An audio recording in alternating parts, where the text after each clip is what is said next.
Did you sense it when you were sitting there? Did you get a sense, not just of personal history, but of the moment? What does it mean for America? Because these days, these things come and go, and Donald Trump himself wasn't paying attention. He was out giving a speech. Oh, don't worry. He was paying attention. This has wrecked his last couple of days. If you follow him on Twitter, it's quite a storm of insanity. Being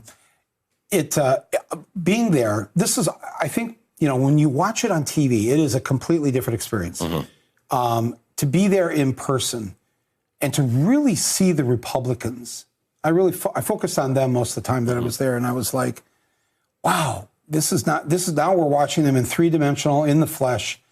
And it really looked, as you looked at them, first of all, you wondered what time tunnel did they go in to find this group of people? Like, this is not America anymore. They think that's America. Mm-hmm. A bunch of old white guys, all angry, all bent out of shape, all wrong.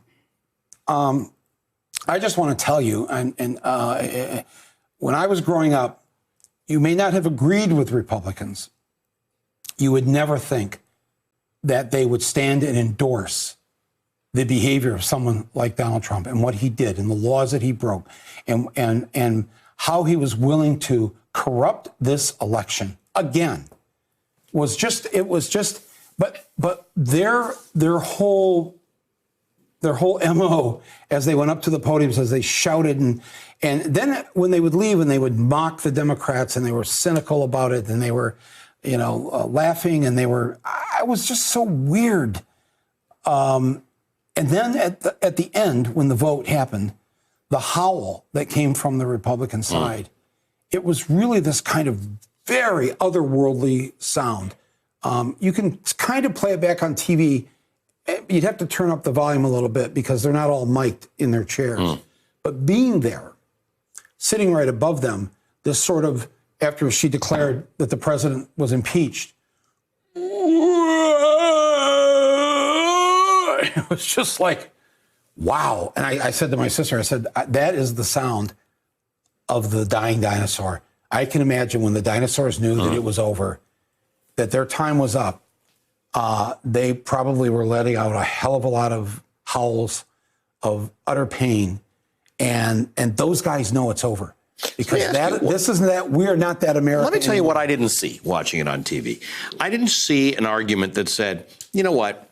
The guy was on the wrong side of history, did the wrong thing. He shouldn't have done what he did. There's probably a few things he's done wrong. We don't really think this is for an impeachable offense, but here's another option. Here's another road to go down. There wasn't any of that. There wasn't any, maybe you shouldn't impeach him, but Donald Trump has done something wrong. There was no motion for censure of Donald Trump coming from Republicans. There's been nothing. It has been a consistent defense of Donald Trump's behavior. So my question to you is, why do you think that is?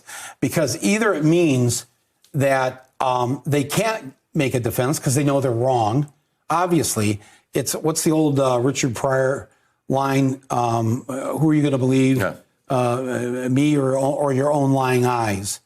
Everybody saw Trump admit that he tried to bribe the president of Ukraine in order to get dirt on Joe Biden. That's it. That's the end of the story right there. So the fact that they either obviously cannot defend that, or they actually don't believe it's wrong. And if that's the case, it's a whole different problem. We're in deep, deep trouble. And that's why I saw a sign there, the protesters outside, that said, impeach them all.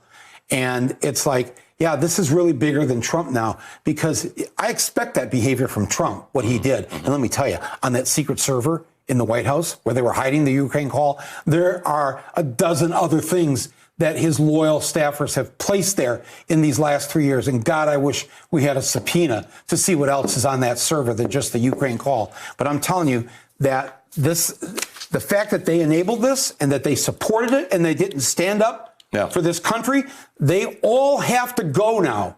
They all have to go. I never would have said that before. Thanks for checking out our YouTube channel. Subscribe by clicking on the button below for more from The Last Word and the rest of MSNBC.